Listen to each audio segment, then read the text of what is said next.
Welcome to the Love Your Story podcast. These quick chats are written around an idea that stands out to me that I want to chat with you about. Something that we can discuss in under 15 minutes and that hopefully will be as interesting to you as it is to me.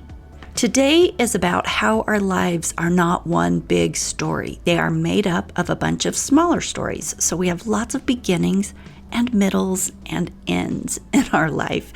And I especially want to talk a little bit about the messy middles. You'll see why. So stay tuned for this quick chat that I hope will give a little reprieve if you're stuck in a messy middle.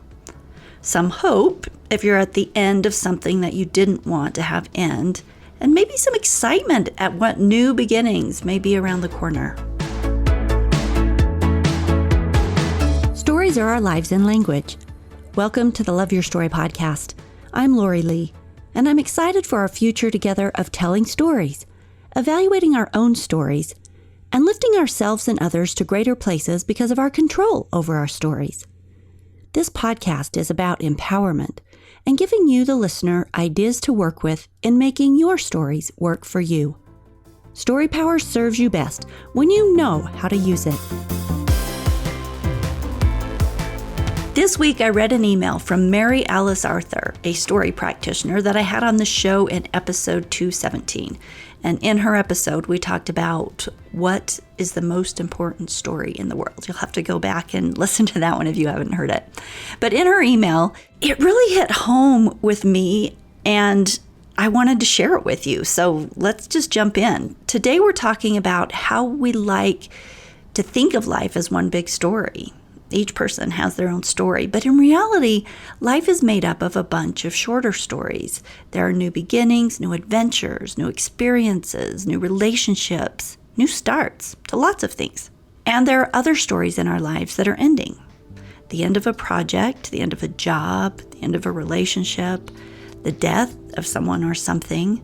But the part that I really want to talk most about today is the messy middle. And the messy middle strikes me right now because it's such an uncomfortable place where we often don't know what is going to happen next. How will we find our way through? There are a lot of unknowns, and frankly, I am in the messy middle of a lot of things right now, and that's why this struck me, because there was some peace when I read through her email of, oh, this is okay. So one of the ways you can tell you're in the messy middle, Mary Alice says, is that things don't make sense anymore. What you used to do isn't working. Things feel out of control. And I was like, yes, I can relate with that. So it was comforting to me to acknowledge that confusion was a part of the process of living.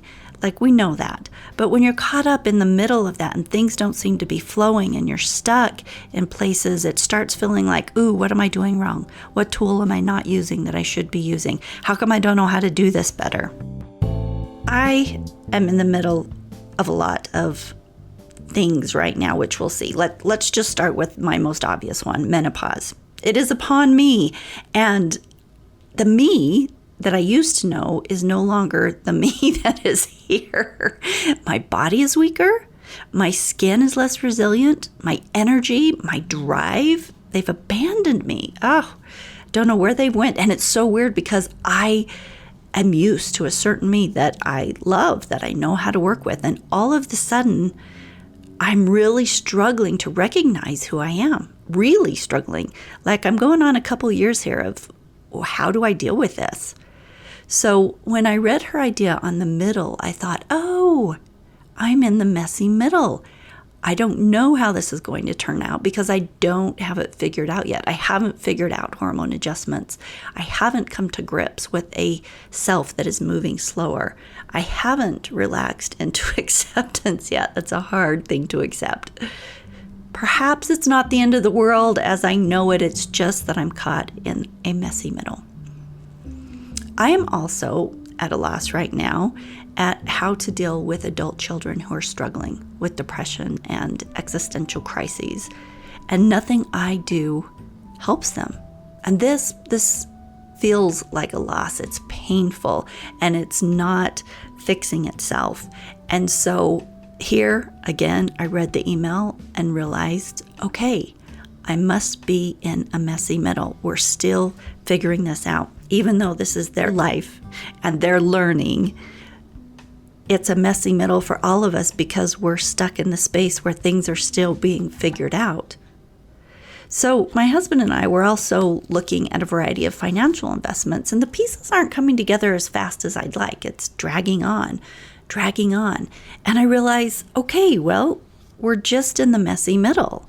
Like, things begin, ideas come, and in order for them to come into fruition, there's work that happens, and there's puddles to get through, and walls that pop up that you've got to find your way around. But that's the journey. That's the messy middle where the hero is figuring out how to make the things happen. So the messy middle is that place where you don't know how it's going to turn out. Okay, so Mary Alice asked the question, what do you do when you're in the messy middle?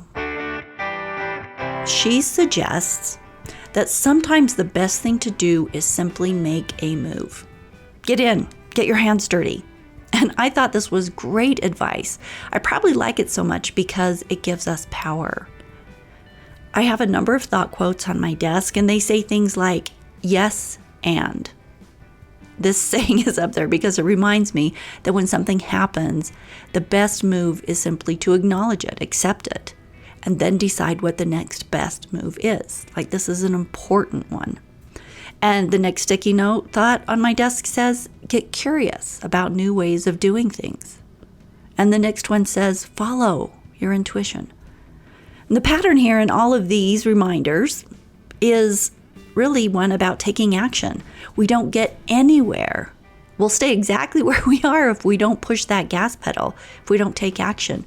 So even if you don't know where you're going, you push on the gas and you steer as the corners come up.